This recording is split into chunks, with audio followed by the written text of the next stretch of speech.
আসসালামু আলাইকুম রহমতুল্লাহ। প্রিয় বন্ধুরা, আজকে তোমাদেরকে আমি হজরত গৌসুল আজম মেজবান্ডারির দরবারের একজন সিদ্ধ পুরুষ মহাপুরুষের জীবনী নিয়ে আলোচনা করব। ত্যাগী পুরুষ বাগে হুসাইনি দেলোয়ার হোসেন মেজবান্ডারির মাজার শরীফে ওনার জীবনী নিয়ে আজকে আলোচনা করব। হজরত দেলোয়ার হোসেন মেজবান্ডারি হলো গৌসুল আজম হজরত কেবলার নাতি আহমদুল্লাহ মেজবান্ডারির নাতি এবং গোলামুর রহমান বাবা ভান্ডারির মেয়ের জামাই। হজরত দেলোয়ার হুসাইন মেজবান্ডারি উনি ছিলেন হজরত গৌসুল আজম আহমদুল্লাহ মেজবান্ডারির ছেলে, হজরত ফৈজুল হক আল মেজবান্ডারির ছেলে শাহজাদা। হজরত দেলোয়ার হুসাইন মেজবান্ডারি উনার পীর ছিলেন হজরত গৌসুল আজম আহমদুল্লাহ মেজবান্ডারি। উনি দুনিয়ায় জীবন দশায় উনি বলে গিয়েছিলেন যে আমার প্রিয় মুর্শিদ সৈয়দ আহমদুল্লাহ আল মেজবান্ডারির মাজারের উপরে গম্বুজ আছে, তোমরা আমার মাজারের উপরে কোনো গম্বুজ দিবা না।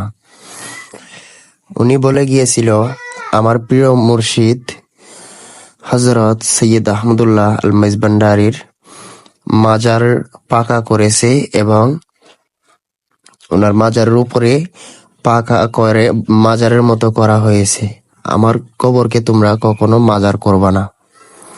ইনি হলেন সেই দেলোয়ার হোসাইন আল মেজবান্ডারি।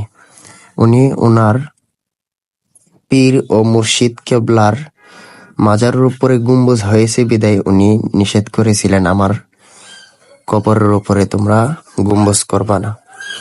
ওনার পীর ও মুর্শিদ হজরত গৌসুল আজম মেজবান্ডারির কবরকে মাজারের মতো করেছে, সেই জন্য উনি বলেছে তোমরা আমার কবরটাকে মাজারের মতো করবা না।